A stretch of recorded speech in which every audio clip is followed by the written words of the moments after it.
ಒಂದು ದೊಡ್ಡ ಅರಣ್ಯದಲ್ಲಿ ಸಿಂಹರಾಜನೊಬ್ಬ ವಾಸಿಸುತ್ತಿದ್ದ. ಅವನು ದೇಹದಲ್ಲಿ ತುಂಬಾ ಬಲಶಾಲಿಯಾಗಿದ್ದರೂ ಮನಸ್ಸಿನಲ್ಲಿ ಬಹಳ ಭಯಪಡುವವನು. ಚಿಕ್ಕ ಶಬ್ದ ಕೇಳಿದರೂ ಬೆಚ್ಚಿಬಿದ್ದು ಓಡುತ್ತಿದ್ದ. ಎಲೆಗಳು ಸರಸರನೆ ಕದಿದರೂ, ಹಕ್ಕಿಗಳ ರೆಕ್ಕೆಗಳ ಶಬ್ದ ಕೇಳಿದರೂ ಅವನು ಗಾಬರಿಗೊಳ್ಳುತ್ತಿದ್ದ. ಇದನ್ನು ನೋಡಿ ಅರಣ್ಯದ ಇತರ ಪ್ರಾಣಿಗಳು ಆಶ್ಚರ್ಯಪಡುತ್ತಿದ್ದರು. ಇವನೇ ಅರಣ್ಯದ ರಾಜನ ಎಂದು ಕೆಲವರು ನಗುತ್ತಿದ್ದರು. ಒಂದು ದಿನ ಸಿಂಹ ನೀರಿಗಾಗಿ ನದಿಯ ಬಳಿ ಹೋಗಿತ್ತು. ಅಲ್ಲಿ ಮೊಲ, ಜಿಂಕೆ ಮತ್ತು ನರಿ ಮಾತನಾಡುತ್ತಾ ನಿಂತಿದ್ದವು. ಸಿಂಹವನ್ನು ನೋಡಿದ ಮೊಲ ಧೈರ್ಯವಾಗಿ ಕೇಳಿತು, ನೀನು ಅರಣ್ಯದ ರಾಜನಲ್ಲವೇ? ಹಾಗಿದ್ದರೂ ಹೀಗೆ ಏಕೆ ಭಯಪಡುತ್ತೀಯಾ? ಸಿಂಹ ಆಳವಾಗಿ ನಿಟ್ಟುಸಿರುಬಿಟ್ಟಿತು.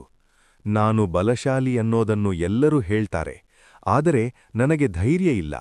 ಅಪಾಯ ಎದುರಾದರೆ ಕಾಲು ನಡುಗುತ್ತದೆ ಎಂದು ತನ್ನ ದುಃಖವನ್ನು ಹೇಳಿಕೊಂಡಿತು. ಅದನ್ನು ಕೇಳಿದ ಬುದ್ಧಿವಂತ ಆನೆ ಅಲ್ಲಿ ಬಂದಿತು. ಆನೆ ಸಿಂಹಕ್ಕೆ ಹೇಳಿದರು, ಧೈರ್ಯ ಎಂದರೆ ಭಯವೇ ಇಲ್ಲದಿರುವುದಲ್ಲ. ಭಯ ಇದ್ದರೂ ಅದನ್ನು ಎದುರಿಸುವುದೇ ನಿಜವಾದ ಧೈರ್ಯ. ನೀನು ನಿನ್ನ ಮೇಲೆ ನಂಬಿಕೆ ಇಡಬೇಕು.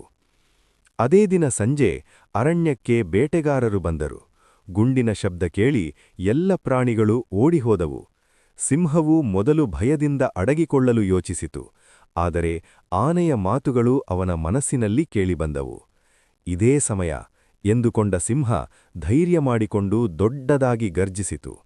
ಸಿಂಹದ ಭಯಾನಕ ಗರ್ಜನೆ ಕೇಳಿ ಬೇಟೆಗಾರರು ಹೆದರಿಕೊಂಡು ಅರಣ್ಯದಿಂದ ಓಡಿಹೋದರು. ಪ್ರಾಣಿಗಳು ನಿಧಾನವಾಗಿ ಹೊರಬಂದು ಸಿಂಹವನ್ನು ನೋಡಿ ಸಂತೋಷಪಟ್ಟವು. ಎಲ್ಲರೂ ಸಿಂಹವನ್ನು ಹೊಗಳಿದರು. ಆ ದಿನದಿಂದ ಸಿಂಹಕ್ಕೆ ತನ್ನ ಶಕ್ತಿ ಅರಿವಾಯಿತು. ಅದು ಭಯಪಡುವುದನ್ನು ಬಿಟ್ಟು ಧೈರ್ಯದಿಂದ ಅರಣ್ಯದ ರಾಜನಾಗಿ ಬದುಕಿತು.